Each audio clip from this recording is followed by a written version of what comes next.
जय माता दी आप सभी को। जय गणेश महाराज की।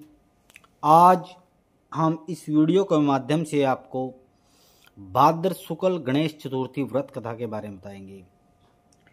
पिछली वीडियो में हमने भाद्र कृष्ण शुक्ल गणेश चतुर्थी व्रत कथा के बारे में बताया था। इस कथा के बारे में, इस व्रत के बारे में ध्यानपूर्वक सुनना। हम इस चैनल पर नई नई कथाएं लेकर आएंगे आपके लिए। शुरू करते हैं स्यमंतक मणि कथा। एक बार नैमिषारण तीर्थ में शौनक आदि 88,000 ऋषियों ने शास्त्र के ज्ञाता सूत से पूछा, हे सूत जी, सभी कार्यों की उपद्रव्य हित समाप्ति किस तरह से हो? धन को कमाने से कैसी सफलता मिलती है और मनुष्य की पुत्र सौभाग्य एवं धन संपत्ति की बढ़ोतरी किस प्रकार हो सकती है? पति पत्नी में क्लेश भाव से बचाव, भाई भाई में आपसी लड़ाई झगड़ा एवं उदासीनता से कैसे छुटकारा मिल सकता है? इस विद्या की प्राप्ति व्यापार व्यवहार खेती का कार्य एवं राजाओं को अपने दुश्मनों पर विजय किस तरह मिल सकती है? किस देवता की आराधना से मनुष्य की सभी मनोकामनाएं पूरी हो सकती हैं? हे सूत जी, इन सभी को आप विस्तार पूर्वक बताइए। सूत जी ने कहा, हे मुनियों, प्राचीन काल में जब कौरव और पांडवों की सेना युद्ध करने के लिए तैयार हुई, उस समय युधिष्ठिर कृष्ण जी से पूछा, हे कृष्ण, हमारे बिना किसी विघ्न के वजह किस प्रकार होगी? किस देवता की आराधना से हम मनोकामना को सिद्ध प्राप्त कर सकेंगे? श्री कृष्ण जी ने कहा, हे युधिष्ठिर, पार्वती जी की रज से उत्पन्न गणपति जी की पूजा कीजिए। उनकी आराधना से आपको अपना राज्य मिल जाएगा, इसमें बिल्कुल संदेह नहीं है। युधिष्ठिर ने पूछा, हे हरिकेश, गणेश पूजन का क्या तरीका है? किस तिथि को पूजन करना चाहिए? श्री कृष्ण जी ने कहा, हे युधिष्ठिर, भादो माह की शुक्ल पक्ष की चतुर्थी अथवा श्रावण अर्घ्रहण एवं माघ मास की चतुर्थी को पूजा की जाती है। हे युधिष्ठिर, यदि आप चाहें तो श्रद्धापूर्वक भादो शुक्ल चतुर्थी से ही गणेश जी की आराधना शुरू कर दीजिए। इस व्रत के करने वाला सुबह उठकर सफेद तिल से स्नान करें। दोपहर में अपनी शक्ति अनुसार आधा तोड़ा, 1 तोड़ा, 2 तोड़ा अथवा 4 तोड़े सोने की मूर्ति बनवा लें। सोने के अभाव में चांदी की बनवा लें। यदि चांदी की मूर्ति भी न बनवा सके तो मिट्टी की मूर्ति बनवा लें। धन के होते हुए कंजूसी कभी न बरतें, ये ही वर विनाशक और ये ही सिद्धि विनाशक है। मनोकामना को पूर्ण करने के लिए भादो शुक्ल को इनकी आराधना करें। ऐसा करने से सारी इच्छाएं पूरी होती हैं। ध्यान करने की विधि इस प्रकार है। एक दंत वाले छाछ के समान, बड़े कान वाले हाथी की तरह मुख वाले, 4 भुजाओं वाले, हाथ में पाश एवं अंकुश रखे हुए सिद्धि विनायक गणपति जी का हम ध्यान करते हैं। एक चित होकर पूजन करें। पहले पंचामृत से, बाद में जल से स्नान कराएं। गणेश जी को गंध चढ़ाएं, आह्वान करें। पाग अर्घ्य देकर 2 लाल वस्त्र चढ़ाएं।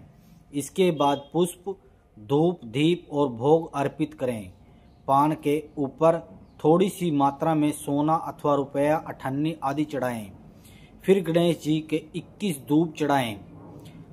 दुर्वा से इस नामों द्वारा, हे गणपति, हे उमापुत्र, हे ध्रुव वर्ण, हे विनायक, हे एकदंत, हे गजमुख, हे लंबोदर, हे सर्व सिद्धिदाता, हे बालचंद्र, हे मूसक वाहन, हे पिलंग नयन, हे गजानन महाराज, मैं आपको प्रणाम करता हूँ। रोली चावल फूल के साथ साथ दो दो धूप लेकर प्रत्येक नाम बोलते अलग अलग नामों से धूप अर्पित करें। हे देव, आप मेरे धूप को ग्रहण कीजिए, मैं आपकी बार बार प्रार्थना करता हूँ। इसी प्रकार भुना हुआ गेहूं, गुड़, धनिया चढ़ाएं। इसके पश्चात देसी घी से बने 21 लड्डू हाथ में रखें और कुल प्रदीप ऐसा कहकर गणेश जी के आगे रख दें। उसमें से 10 लड्डू ब्राह्मणों को दान कर दें और 10 के लिए रख लें। शेष लड्डुओं को गणेश जी के भोग हेतु पड़ा रहने दें। स्वर्ण मूर्ति में ब्राह्मणों को दान कर दें। सारे कार्य करने के बाद अपने इष्ट देवता की आराधना करें। तदंतर ब्राह्मणों को भोजन कराकर स्वयं भोजन ग्रहण करें। मूंगफली, वनस्पति आदि तेल का प्रयोग न करें। वस्त्र सहित गणेश जी की मूर्ति को समस्त कष्ट निवारण हेतु विद्वान ब्राह्मणों को दान करें। श्री कृष्ण जी ने कहा, हे युधिष्ठिर, इस विधि से गणेश जी की पूजा करने से आप सब पांडवों की जीत होगी। यह निसंशय है। गुरु से दीक्षा ग्रहण करते समय वैष्णव आदि शुरू में गणेश पूजन करते हैं। इनकी पूजा करने से विष्णु, शिव, सूर्य, पार्वती, दुर्गा, अग्नि आदि विशिष्ट देवों को भी आराधना हो जाती है। इसकी आराधना से चंडिका आदि सभी प्रसन्न होते हैं। हे मुनियों, सिद्धि विनायक गणेश जी की पूजा और उनकी कृपावश मनुष्यों के समस्त कार्यों में पूर्ण होते हैं। भाद्रपद शुक्ल गणेश जी चतुर्थी की आराधना शिव लोक में हुई है।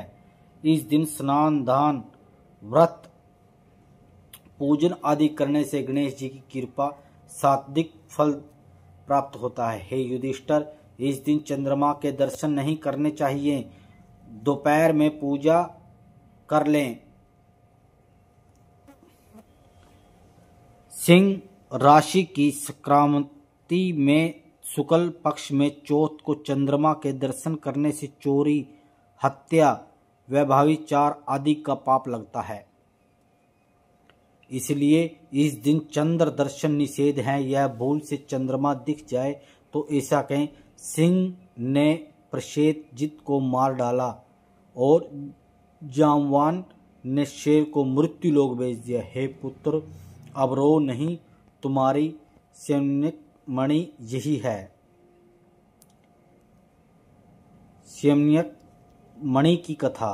भगवान शंकर जी कहते हैं, आप लोग इस कथा को ध्यान पूर्वक सुने। भादों शुक्ल चतुर्थी को सदैव गणेश जी के सुंदर फल देने वाले व्रत करें। स्त्री पुरुष जो भी इस व्रत को करते हैं वे शीघ्र ही कष्टों से मुक्त हो जाते हैं। सुनसान वन में, विपरीत परिस्थितियों में, मुकदमे में आदि में यह व्रत सब कामों में सफलता देने वाला है। गणेश जी को यह व्रत बहुत प्रिय है। संत कुमार जी ने पूछा, पूर्व काल में इस व्रत को किसने किया था? मृत्यु लोक में यह कैसे शुरू हुआ? इसे विस्तार पूर्वक बताइए। भगवान शंकर ने कहा, इस व्रत को सबसे पहले श्री कृष्ण जी ने किया था। उस पर जूठा दोष लगाया था। तब निवारण हेतु नारद जी ने इस व्रत को करने के लिए कहा। संत कुमार ने आश्चर्य से पूछे, यह प्रश्न किया, हे नंदिकेश्वर, केवल भगवान सृष्टि को रचने वाले, पालन करने वाले, नष्ट करने वाले हैं तथा निर्गुण एवं सगुण सब गुणों से युक्त हैं। हे समस्त प्राणियों को हृदय में रहने वाले भगवान कृष्ण को जूठा दोष कैसे लगा? यह आश्चर्यजनक है, इसका आप उख्यान बताइए। भगवान शंकर कहने लगे, पृथ्वी को भार मुक्त करने के लिए विष्णु भगवान और हलदल बलराम जी वासुदेव के यहाँ पुत्र के रूप में जन्म लिया। मगध के राजा जरासंध के बार बार आक्रमण करने के फलस्वरूप श्री कृष्ण ने समुद्र में सोने की द्वारिकापुरी बनाई। उस द्वारिकापुरी में 16,000 रानियों के लिए 16,000 महलों को बनवाया। उन सब महलों को पारिजात नाम के वृक्ष को लगवाया। 56 करोड़ यादवों के लिए 56 करोड़ मकानों का निर्माण कराया। इसके अतिरिक्त ब्राह्मण, वैश्य एवं शूद्रादि लोगों के लिए निवास स्थान बनवाए गए, जहां जनता शांति से रहती थी। उस पुरी में उग्र नामक यादव, संताजित और प्रसेनजित नामक 2 पुत्र हुए। समुद्र के किनारे सूर्य भगवान को प्रसन्न हेतु सत्राजित निराहार रहकर तपस्या करने लगा। सूर्य भगवान की इस तपस्या से खुश होकर सामने उपस्थित हुए सत्राजित प्रार्थना करने लगा, हे तेज के स्वरूप, हे स्वयं प्रकाशवान, हे भगवान भास्कर, मेरा आपको बारंबार प्रणाम है। हे ग्रहों के राजा, हे चंद्रमा को प्रकाश देने वाले, हे संपूर्ण देवी देवों के स्वामी, मैं के राजा, मैं आपको नमस्कार करता हूँ और आप मेरे से प्रसन्न हो। ताजिद ने ऐसी प्रार्थना से भगवान सूर्य से मधुर वाणी में कहा, हम पर बहुत प्रसन्न हो, जो तुम चाहते हो हमसे मांग लो, हम तुम्हारी पूजा से संतुष्ट हैं। अब तुम इस सुंदर रत्न को ले लो, यह देवी की प्राप्ति नहीं हुई। ऐसा कहते भगवान ने मणि अपने गले में उतार कर उसे दे दी। भगवान सूर्य नारायण ने कहा, यह मणि प्रतिदिन 24 मन सोना प्रदान करेगी। इसके धारण करने से समय पवित्र रहना आवश्यक है। हे सत्राजित, अपवित्र समय से धारण करने पर पहनने वाले की मृत्यु हो जाएगी। ऐसा कहकर सूर्य भगवान अदृष्ट हो गए। मणि को पहनकर सत्राजित सूर्य के समान तेजस्वी लगने लगा। उसके द्वारिकापुरी में प्रवेश कर उस तेज के फलस्वरूप किसी को पता न चला कि किसका आगमन हो रहा है। उस मणि की चमक से लोगों को यह लगा कि साक्षात सूर्य नारायण ही आए हैं। जब लोग पास में आए तो स्पष्ट देखा, उन्होंने जाना कि यह सूर्य नहीं है, यह तो सत्राजित है जो कंठ में मणि धारण किए हुए हैं। मणि को देखकर भगवान कृष्ण में मन ललचा गया, लेकिन उन्होंने मणि लेने की इच्छा नहीं की। इधर सत्राजित को यह संदेह हुआ कि कहीं कृष्ण कहीं मुझसे मणि न ले ले। उसने मणि अपने भाई प्रेमजित को दे दी और पवित्र रहकर उसे पहनने के लिए सावधान किया। एक समय शिकार के लिए प्रसेनजित कृष्ण के साथ उस मणि को धारण कर वन में गया। अपवित्रता के कारण प्रसेनजित ने एक सिंह को मार डाला और मणि ले भागा। उस सिंह को रतन ले जाते हुए देखकर जामवान ने उसे मार डाला। जामवान ने मणि अपने पुत्र को दे दी और कृष्ण शिकारियों के साथ द्वारिका लौट आए। समस्त द्वारिका में रहने वाले कृष्ण के साथ उस मणि को धारण कर वन में गया। अपवित्रता के कारण प्रसेनजित ने एक सिंह को मार डाला और मणि ले भागा। उस समय रतन ले जाते हुए जामवन ने उसको मार डाला। जामवन ने मणि के पुत्र को दे दी और इधर कृष्ण शिकारियों के साथ द्वारिका में लौट आए। समस्त द्वारिका में रहने वाले कृष्ण को अकेला देख यह अनुमान लगाया कि मणि के लालच में कृष्ण ने प्रसेनजित को मार डाला। ऐसा पाप कौन करता है जो लोभी न कर डाले, वह अपने गुरुओं को भी मार डालता है। सब लोग यह चर्चा करने लगे। झूठा दोष लगने पर कृष्ण का मन बहुत दुखी हुआ और वे बिना कुछ कहे लोगों के साथ ले शहर बाहर चले गए। वन में कृष्ण जी ने प्रसेनजित सिंह के मृत पाया। कृष्ण की सवारी से प्रसेनजित ने पैरों के चिन्हों के सहारे वहां गए। वहां ऋच ने सिंह को मारा था। रक्त की बूंदों को पीछा करते हुए उनकी गुफा में घुस गया।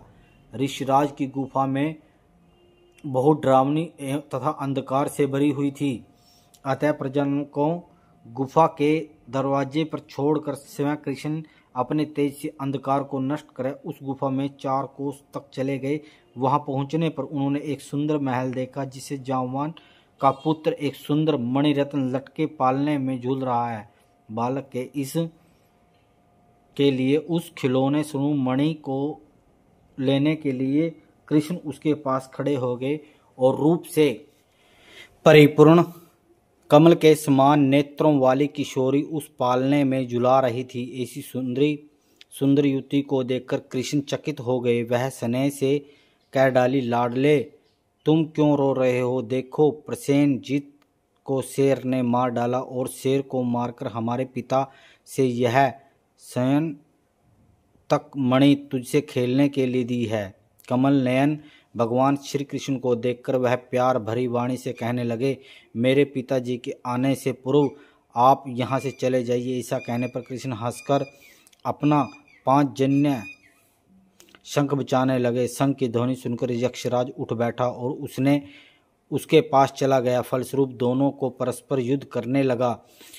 इस दृश्य को देखकर सभी स्त्रियां चीखने पुकारने लगी और गुफा के दरवाजे कृष्ण की इंतजार कर रहे थे। प्रजननों उसकी मृत समय 7वें दिन द्वारिका वापस आ गए। वहां पहुंचकर उन्होंने उनका मृत्यु क्रम कर डाला। इधर गुफा के भीतर भगवान कृष्ण ने यक्षराज में 21 दिन लगातार युद्ध होता रहा। त्रेता युग की बातों को याद करके जाम्बवन ने भगवान कृष्ण को पहचान लिया। जाम्बवन कहने लगे, मुझे देव, राक्षस, यज्ञ, नाग, गंधर्व, पिशाच आदि कोई भी नहीं जीत सकता। मेरे साहस के सामने ठहर नहीं सकता। हे देवों के देव, आप मुझ पर प्रहार किया है, इससे आपका देवों का स्वामी होना ही निश्चित है। मैं जान गया हूँ कि आप भगवान विष्णु का तेज हैं और कोई इतना बलशाली नहीं हो सकता। आप त्रेता युग में वही धनुष को धारण करने वाले राम हैं जिन्होंने लंका पर आक्रमण करके राक्षसों को अपने बाणों द्वारा मारा था। जब जाम्बवन ने उन्हें पहचान लिया तो उसने कृष्ण से कहा, हे ऋक्षराज, इस मणि के कारण मुझे झूठा दोष लगा है। इस मणि को मैं लेने के लिए गुफा में आया हूँ। भगवान की यह बात सुनकर जाम्बवन ने अपनी कन्या जामवंती से उन्हें सौंप दिया और दहेज में मणि भी दे दी। भगवान कृष्ण ने कन्या और मणि को प्राप्त कर जाम्बवंत को ज्ञान का उपदेश देकर जाने को विचार किया। जामवंती ने 7 मणि सहित कृष्ण प्रचलित होकर द्वारिका लौट आए। श्री कृष्ण की पत्नी सहित मणि को लेकर लौटा देख सभी प्रजानन खुशी मनाने लगे। कृष्ण मित्रजनों के साथ यादवों की राजसभा में आए।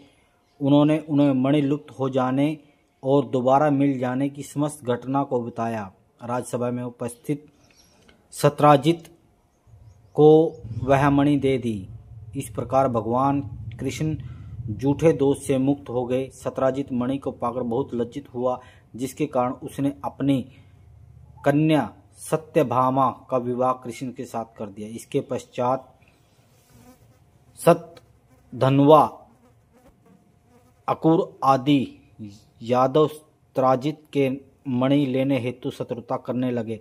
एक समय श्री कृष्ण कहीं गए हुए थे। उनके न होने पर सतधन्वा ने सत्राजित को मारकर मणि ले ली। श्री कृष्ण के आने पर सत्यभामा ने उन्हें सारी बातें बताई। नगर में फिर यह बातें होने लगी कि कृष्ण अंदर से तो काले हैं और बाहर से सीधे लगते हैं।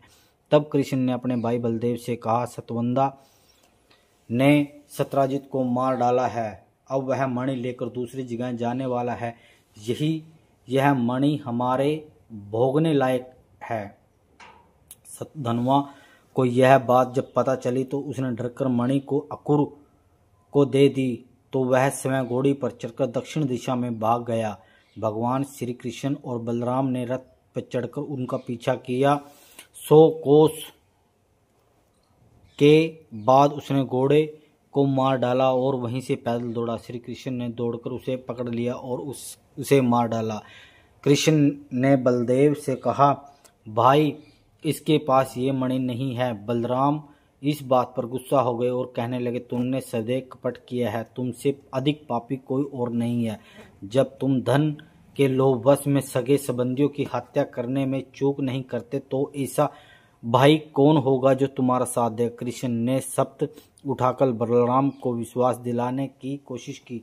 ऐसी झूठी बात के दुख को बर्दाश्त करने का धिक्कार है। यह कहकर बलदेव जी विदर्भ देश की ओर तरफ चल पड़े। कृष्ण रथ पर चढ़कर वापस द्वारिका में लौट आए। कृष्ण के लौटने पर द्वारिका के लोगों ने फिर यह बात होने लगी। कृष्ण ने अपने भाई बलराम को द्वारिका से निकालकर ठीक नहीं किया। मणि का लालच ऐसा नहीं। मनुष्यों को के इस प्रकार कहने से कृष्ण भगवान को बहुत दुख हुआ। इधर अकुर की तीर्थों में घूमने हेतु द्वारिका से चल दिया। अकुर ने उस मणि से रोज सोना प्राप्त करके सभी व्यक्तियों को दक्षिणा देकर संतुष्ट किया। नगर में देवों के मंदिरों को बनवाया। सूर्य द्वारा दी गई मणि को अकुर सदैव शुद्धता के साथ धारण करता था। जहाँ कहीं भी रहता वहाँ कभी अकाल अथवा व्याधि का प्रकोप नहीं होता। भगवान कृष्ण सभी बातों को जानते थे, अंतर्यामी थे, लेकिन मनुष्य रूप में होने के कारण लोग दिखावे के लिए, माया से छूटकर पाने के लिए अज्ञानता दर्शाते थे।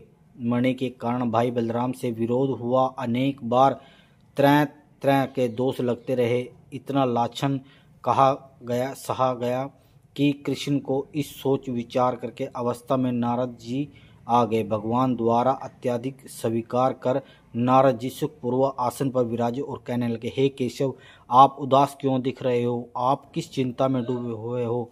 आप मुझसे सब कहिए। श्री कृष्ण ने कहा, हे द्रवेशी नारद, मुझे अकारण बार बार दोष लग रहा है। मैं अत्यंत खेद हो रहा है। मैं आपकी शरण में हूँ, मुझे चिंता से मुक्त कीजिए। नारद जी ने कहा, हे देव, आप पर जो कलंक लगा है उसका कारण मैं जानता हूँ। आपने भादु सदी चतुर्थी को चंद्रमा के दर्शन किए, इसलिए आपको बार बार कलंकित होना पड़ रहा है। नारद जी के मुख से यह बात सुनकर कृष्ण सारभी वाणी में बोले, हे नारद, चौथ के चांद को देखने पर कैसे दोष लगता है, जबकि दूज के चांद को देखते ही उसका श्रेष्ठ फल पाते हैं। नारद जी ने कहा, स्वयं गणेश जी ने देखने योग्य वाले अर्थात सुंदर रूप का घमंड करने वाले चंद्रमा को शाप दिया है कि आज के दिन जो लोग तुम्हारा दर्शन करेंगे उसे व्यर्थ ही समाज में बुराई उठानी पड़ेगी। श्री कृष्ण ने कहा, हे नारद, अमृत को बरसाने वाले चंद्रमा को गणेश जी ने शाप क्यों दिया? आप इस सबसे सुंदर कथा को विस्तार से बताइए। नारद जी ने कहा, प्राचीन काल में ब्रह्मा, विष्णु और महेश ने मिलकर गणेश जी को अष्ट सिद्धि व नवनिधि को पत्नी स्वरूप प्रदान किया। शास्त्र में कही गई विधि से गणेश जी की आराधना करके उन्हें समस्त देवताओं में प्रथम स्थान देकर प्राजी ब्रह्मा जी की स्तुति करने लगे। ब्रह्मा जी ने कहा, हे हाथी के समान मुख वाले, हे गणपति जी, हे लंबोदर, हे वरदायक, हे सृष्टिकर्ता पालक, हे संहारकर्ता गणेश, जो मनुष्य श्रद्धा भक्ति पूर्वक आपके लड्डू चढ़ाकर पूजा करेंगे उनके सभी विघ्न बाधाएं दूर हो जाएंगी और उनका दुर्लभ सिद्धि मिलेगी। इसके कोई संयोग नहीं है। उसकी आराधना के बिना जो देवता सफलता की इच्छा प्राप्त करते हैं उन्हें अरबों कल्प तक सिद्धि प्राप्त नहीं होगी। हे गणपति जी, उनकी कृपा दृष्टि से फल स्वरूप विष्णु पालन करते हैं तथा शिव जी का संहार करते हैं। ऐसी स्थिति में मेरी सामर्थ्य नहीं है मैं आपकी प्रार्थना कर सकूं। ब्रह्मा जी ने कहा के मुख से इसी प्रार्थना सुन गणेश जी ने कहा, हे सृष्टि के रचिकेता ब्रह्मा जी, मैं आपकी प्रार्थना से बहुत खुश हूँ। आपकी जो इच्छा है वर के रूप में मुझसे मांग ले। ब्रह्मा जी ने कहा, मुझे सृष्टि की रचना के लिए किस तरह की बाधा न हो। गणेश जी ने प्रसन्न में कहा, ऐसा ही होगा। ब्रह्मा जी की मनचाहा वरदान पाकर अपने लोक को चले गए। इधर गणेश जी की स्वेच्छा और अपना अद्वितीय स्वरूप धारण कर आकाश रास्ते चंद्रलोक में जा पहुंचे। उसने अपने रूप को गर्वित चंद्रमा से गणेश जी की लंबी सूंड, हाथी के समान बड़े कान, लंबे दांत, मोटा पेट, चूहे पर सवार होकर रूप से देखा। ऐसा अद्भुत रूप को देखकर चंद्रमा को हंसी आ गई।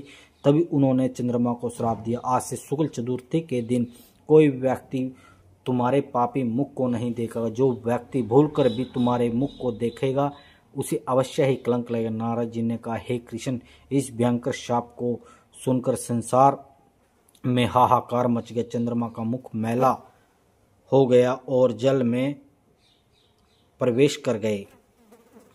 उसी दिन चंद्रमा जल में स्थान बनाकर रहने लगे। देवता, ऋषि और गंधर्वों ने बहुत निराशा और दुख हुआ। वे सब इंद्र के साथ ब्रह्मा जी लोक में गए। ब्रह्मा जी से कहा, आज गणेश जी ने चंद्रमा को शाप दे दिया है। तब ब्रह्मा जी ने उन देवताओं से कहा, गणेश जी का शाप अटक गया है, उसे न तो कोई काट सकता है और न ही देवता अन्य कोई देवता, ऐसा निश्चित है। इसलिए आप सब की उनकी शरण में जाएं। देवताओं ने पूछा, हे ब्रह्मा जी, किस प्रकार गणेश जी को प्रसन्न हो गए, उनका उपाय बतलाइए। ब्रह्मा जी ने कहा, गणेश जी का पूजन कृष्ण चतुर्थी को रात में करना चाहिए। देसी घी में लड्डू पकवान आदि बनाकर भोग लगाना चाहिए। स्वयं ही हलवा पूरी मिष्ठान आदि का भोग लगाकर प्रसाद कर लेना चाहिए। ब्राह्मण को दान में गणेश जी सोने की मूर्ति देनी चाहिए, यथाशक्ति दान दक्षिणा देनी चाहिए। धन के होते हुए कभी कमी नहीं रखनी चाहिए। पूजन व्रत आदि की समस्त विधि ब्रह्मा जी से जानकर सब देवताओं के देवगुरु बृहस्पति को चंद्रमा के पास भेजा और उन्होंने चंद्रमा को ब्रह्मा जी द्वारा विधि को सुनाया। चंद्रमा ने इस विधि के द्वारा गणेश जी का व्रत और पूजन किया। इससे भगवान गणेश जी प्रसन्न हुए। अपने सामने गणेश जी को खेलते देखकर चंद्रमा उसकी स्तुति करने लगे। चंद्रमा ने कहा, हे प्रभु, आप सर्वव्यापी हो, आप अंतर्यामी हो। हे देवता, हे लंबोदर, हे वक्रतुंड, हे गणपति जी, मैंने घमंडवश आपका हंसी उड़ाई है, उसके लिए मैं आपसे क्षमा चाहता हूँ। आप मुझ पर प्रसन्न हुए। मुझे अब आपके प्रभाव का पूर्ण ज्ञान हो गया है। जो पापी आपकी पूजा नहीं करते उन्हें नरक में भी जगह नहीं मिलती। चंद्रमा के इस प्रकार की स्तुति को सुनकर गणेश जी हंसे और बादल की गर्जना के समान बोले, हे चंद्रमा, मैं तुम पर प्रसन्न हूँ, तुम जो चाहे वर मांगो। चंद्रमा ने कहा, हे गणेश्वर, सभी लोग पहले से की तरह मेरा दर्शन करने लगे और आपकी कृपा से मेरे समस्त पाप दूर हो जाएं। यह सुनकर गणेश जी ने कहा, हे चंद्र, मैं तुम्हें इसके बदले कोई और अन्य वरदान दे सकता हूँ, किंतु यह वरदान नहीं दे सकता। गणेश जी के मुख से ऐसा सुनकर ब्रह्मादिक देवतागण बहुत डर गए और उनकी प्रार्थना करने लगे। देवता गण गणेश जी से निवेदन करने लगे, हे देवादिदेव, आप चंद्रमा को शाप मुक्त कर दीजिए। ये वरदान हम आपसे मांगते हैं। आप ब्रह्मा जी की महानता को सोच समझकर चंद्रमा को शाप से रहित कर दें। देवताओं की बात सुनकर गणपति जी ने अत्यंत सम्मानपूर्वक कहा कि आप मेरे भक्तगण हैं, मैं आपका मनचाहा वरदान करता हूँ। गणेश जी ने कहा, जो मनुष्य भाद्र शुक्ल को चंद्र दर्शन करेंगे उन्हें मिथ्या कलंक तो जरूर लगेगा, वह तो निश्चित है। लेकिन महीने के शुरू में शुक्ल द्वितीया के दिन जो मनुष्य हर माह लगातार तुम्हारा दर्शन करते रहेंगे उन्हें भादो सुदी चौथ के दर्शन की मिथ्या का दोष नहीं लगेगा। नारद जी ने कहा, हे वासुदेव, तभी से द्वितीया के दिन सभी आदर सहित चंद्रमा के दर्शन करने लगे। गणेश जी ने स्वयं दूज को चंद्रमा के दर्शन की विशेषता को बताया है, लेकिन दूज के चंद्र दर्शन करने वाले जो भाद्र शुक्ल चतुर्थी को तुम्हारा दर्शन करेंगे उन्हें एक वर्ष के अंदर अंदर जूठा कलंक भोगना पड़ेगा। तत्पश्चात चंद्रमा ने गणेश जी से पुण्य पूछा, हे गजानन, यदि कोई ऐसी घटना हो जाए आप किस तरह प्रसन्न होंगे, कृपया हमें बताइए। श्री गणेश जी ने कहा, कृष्ण पक्ष की हर एक चतुर्थी को जो मनुष्य लड्डू का भोग लगाकर मेरी अर्चना करेंगे और विधि सहित रोहिणी के साथ तुम्हारी पूजा करेंगे, जो लोग मेरी सोने की मूर्ति का पूजन करके कथा को सुनेंगे, ब्राह्मणों को भोजन एवं दान करेंगे, मैं हमेशा उनके दुखों को नष्ट करता रहूँगा। यह सोने की मूर्ति न बनवा सके तो मिट्टी की सुंदर मूर्ति बनवाए और नाना प्रकार के सुंदर गंध वाले फूलों से मेरी पूजा करे, फिर खुशी से ब्राह्मणों को भोजन कराकर विधि सहित पूजन के बाद कथा सुनकर आगे की गई विधि द्वारा ब्राह्मणों को समर्पित करें। विधि, हे गणपति जी, आप हमारे इस दान से प्रसन्न होइए और हमेशा हर समय, हे देवादिदेव, आप हमारे समस्त कार्यों में विघ्न रहित पूर्ण करें। आप हमें आदर सत्कार, उन्नति, धन, पुत्र आदि करते रहें। हमारे कुल योग्य गुणी और आपके भक्त पुत्र उत्पन्न होते रहें। इसके बाद ब्राह्मणों को दान दें, लड्डू, खीर, मालपुआ आदि मीठी चीज़ों ब्राह्मणों को भोजन कराएं, स्वयं इच्छानुसार भोजन करें। जो इस प्रकार व्रत रखकर पूजन करेंगे मैं उसको सदा ही विजय, कार्य में सफलता, धन धान्य और संतान देता रहूंगा। इस प्रकार कहकर गणेश जी ने अंतर्ध्यान हो गए। नारद जी से कहा, हे कृष्ण, आप भी इस व्रत को कीजिए, इससे आपका कलंक छूट जाएगा। तब कृष्ण ने नारद के कथानुसार अनुष्ठान किया और ऐसा करने श्री कृष्ण कलंक से मुक्त हो गए। नारद जी कहते हैं, जो शयन तक मणि की कथा को सुनेंगे तथा चंद्रमा के चरित्र की कथा सुनेंगे उन्हें भाद्र शुक्ल चंद्रमा के देखने का दोष नहीं लगेगा। मानसिक संकट और सेंस उत्पन्न अथवा बादों सुधी चौथ को भूल से चंद्रमा के दर्शन हो जाने पर कथा को सुनना चाहिए, ऐसा देवताओं ने बताया है। कृष्ण ने गणपति जी की पूजा करके व्रत और पूजन से उन्हें खुश कर दिया। स्त्री पुरुषों को किसी प्रकार की मुसीबत आने पर व्रत को करने का कहा और समस्त मनोकामनाओं की पूर्ण होती हैं। संकटों का नाश करने वाले भगवान गणपति की प्रार्थना प्रशंसा से मनुष्यों को संहार में वस्तुएं आसानी से प्राप्त हो जाती हैं। बोलिए गणेश महाराज की जय, सच्चे दरबार की।